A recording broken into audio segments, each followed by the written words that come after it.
Welcome to another video from Plasterer.org.uk. A big shout out to Lee and Cara. Yep guys, this is your place. Hope the refurb's going well. I knew I'd get this posted up eventually, so I hope you're watching and I hope you're doing really well.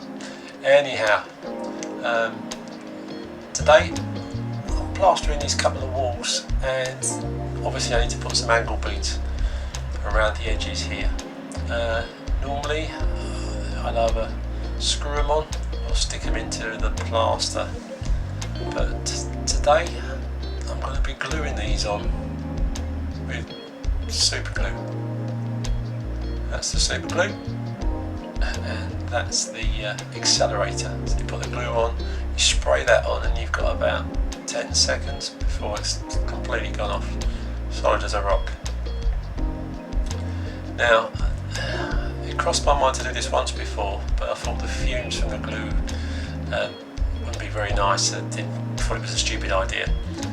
But then, thanks to the plastering guru who I came across on my YouTube travels, he suggested it and said, "Oh, yeah, why don't you stick your beads on with this glue?" So I thought, okay, if someone else is doing it, I'll give it a go. So I'll give him the credit for this. It's not something that I would do all the time, but if you want to pre-stick your beads and you want to pre-stick them fairly quick, then this is the way to do it. So you literally put your glue on there, spray some of the accelerator on top of the glue, and then just pop your bead up in place. But obviously don't take too long about doing it, and you definitely want to wear gloves, otherwise you might get bead stuck to your hand, which isn't great.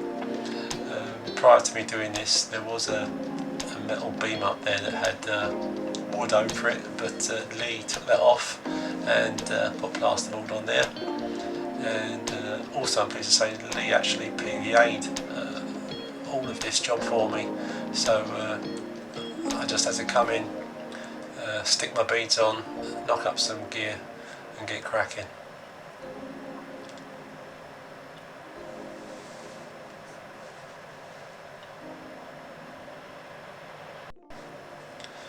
Now when I mixed up the plaster for this, not intentionally, but I'd actually mixed it up a little bit thinner than I would normally use it.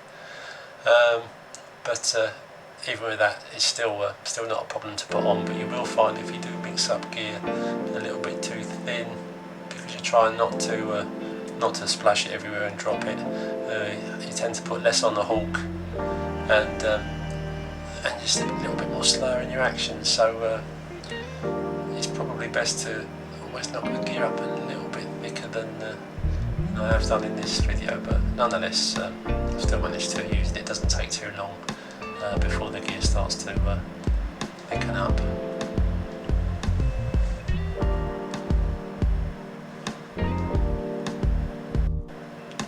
As ever, I'm using the old plastic speed skim on this. Once I've got my first coat on, I do tend to roll it off straight away.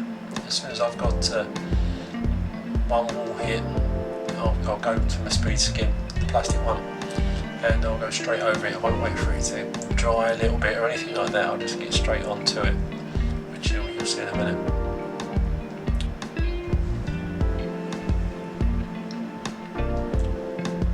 As ever, if you get your first coat on nice and quick, and then you get it rolled off straight away with the plastic speed skim, then you know you've got that more or less nice and flat, so you can concentrate with slapping on your next one.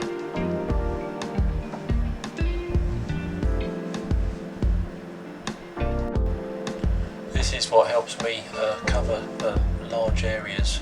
If you've seen the previous video of doing the stairwell wall and the hall stairs and landing, which is a fairly big old wall, and I've managed to do the return at the top as well. It's the fact that you can get the stuff laid on nice and quick. You can roll it straight off, and you can just cover more. That's the whole point of a speed skim being called a speed skim. If it was no quicker, it'd be a waste of time. But anyway, I think that's enough chatting from me. Enjoy the music till the end of this video, and as always, thanks for subscribing, and I look forward to seeing you in the next one. Cheers, guys.